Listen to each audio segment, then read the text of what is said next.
देवीलाल जो भी है इसने सारे हरियाणा का नाश कर रखा, सारे डिस्ट्रिक्ट में यो बनवा का फर्क।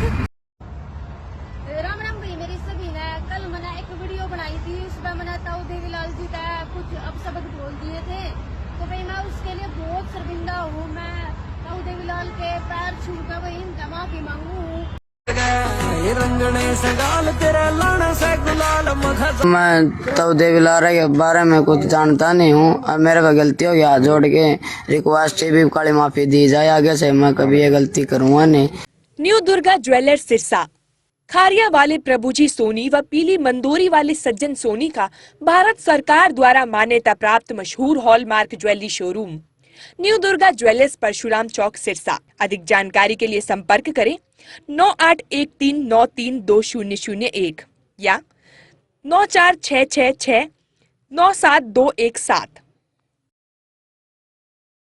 नमस्कार, स्वागत आपका केयर यहाँ पे। मैं हूँ आपके साथ रमेश जाखड़। दोस्तों, पिछले कुछ दिनों से एक चीज़ नोटिस करने वाली ये रही है कि लोग फेमस होने के लिए कुछ भी कर रहे हैं, और यहाँ पे जो है वो ताऊ देवीलाल का सहारा जो है वो लिया जा रहा है। यानी कि पहले उनके बारे में भला बुरा बोलो और उसके बाद में माफ़ी मांग लो। भला बुरा बोलने वाली वीडियो इतनी ज़्यादा वायरल होगी, इतनी ज़्यादा लोग शेयर करेंगे कि फेम मिल जाएगा। फेम मिलने के बाद फिर ना समझी बोल के माफ़ी मांग लो, अपना काम हो गया। इससे पहले अगर बात करें तो ये तस्वीर देखिएगा, एक युवा जो था वो जो है वो ताऊ देवीलाल की प्रतिमा पे चढ़ करके जो है वो एक कोई बदमाशी भरा गाना लगाया था। उसके बाद वो सोशल मीडिया पे वायरल हुआ, एक्शन लेने की बात कही गई। उसके बाद में उस युवा ने माफ़ी मांग ली। चलो, पहला ये केस आया था तो मान भी लिया कि वो बालक था, बच्चा था, उसको पता नहीं होगा, तो उसको जो है वो माफ़ कर भी दिया। माफ़ी भी मांग ली उस युवक ने और पूरे परिवार के साथ आकर के वीडियो जारी कर दिया। उसके तुरंत बाद एक लड़की आती है कुछ दिनों बाद, जो कि ताऊ देवीलाल के नाम पे जो बने हुए पार्क हैं, उन पार्कों पे कुछ व्यंग्य कसती है कि एक तो ताऊ देवीलाल ने नाश कर रखा है कि यहाँ पे जोड़े बना करके बैठे रहते हैं। तो उस मोहतरमा से पूछना चाहूँगा कि क्या ताऊ देवीलाल उनको जा करके कहते हैं कि मेरे नाम से जो पार्क बना हुआ है उनमें आप जा करके बैठिएगा? अरे, फेमस होने के लिए और बहुत सारे काम हैं और बहुत सारे जरिए हैं, लेकिन कम से कम देश के महापुरुषों को तो बख्श दो। अब यहाँ पे ताऊ देवीलाल का इस तरह से सहारा लेना लोगों ने शुरू कर दिया है। आने वाले समय में अगर इस पर रोक नहीं लगाई गई, कोई सख्त एक्शन नहीं लिया गया, तो आने वाले समय के अंदर जो है वो ताऊ देवीलाल को लोग जो है वो एक ब्रांड प्रमोशन का जरिया जो है वो बना लेंगे कि पहले अनाप शनाप ताऊ देवीलाल के बारे में बोलते रहो, उसके बाद में माफ़ी मांग लो, काम चल जाएगा, पीछा छूट जाएगा।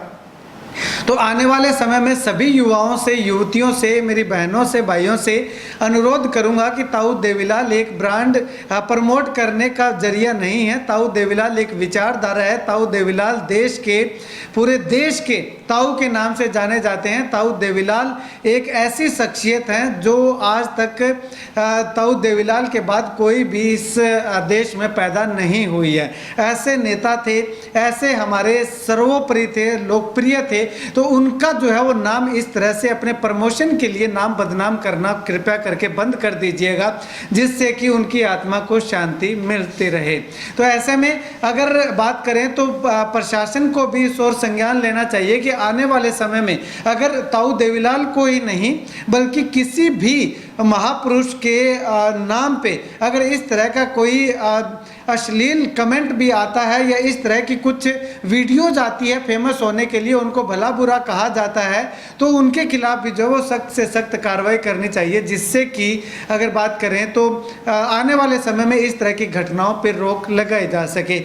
1 महीने का भी समय नहीं हुआ कि 2 वीडियो हमारे सामने आ गई हैं। अगर इस पर कोई सख्त कार्रवाई नहीं की गई तो न जाने कितनी ऐसी वीडियोज़ आएंगी।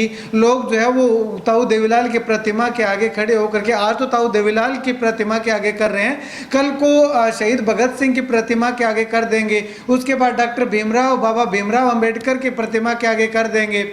उसके बाद इनको क्या है, इनको तो हाथ जोड़ के माफ़ी मांगने, पहले वीडियो बनाना है, वायरल हो गई, फेमस हो गए, लोग जानने लग गए कि हाँ ये है, उसके बाद में हाथ जोड़ के माफ़ी मांगने वाली भी वायरल हो जाएगी, 2 वीडियो वायरल होगी, लोग अपने आप आकर के इंस्टाग्राम पे चेक करेंगे कि इसने कहीं और तो नहीं बना रखा। उनका काम बन गया, उनका ना कुछ बिगड़ा, बेइज्जत हुए हैं तो महापुरुष हुए हैं, उनका क्या गया। तो ऐसे में प्रशासन से भी अनुरोध है कि इस तरह की घटनाओं पे अंकुश लगाने के लिए कोई ठोस कदम उठाए जाने चाहिए, एडवाइजरी जारी करनी चाहिए कि इस तरह से अगर किसी भी महापुरुष की प्रतिमा के आगे उनके बारे में अगर कोई गलत शब्द प्रयोग करके या उनके बारे में अगर कुछ गलत बोल करके कोई वीडियो डालता है तो उस पर सख्त से सख्त कार्रवाई की जाएगी। खैर, आपकी इस वीडियो को लेकर के क्या कुछ राय है, कमेंट सेक्शन में कमेंट करके ज़रूर बताइएगा।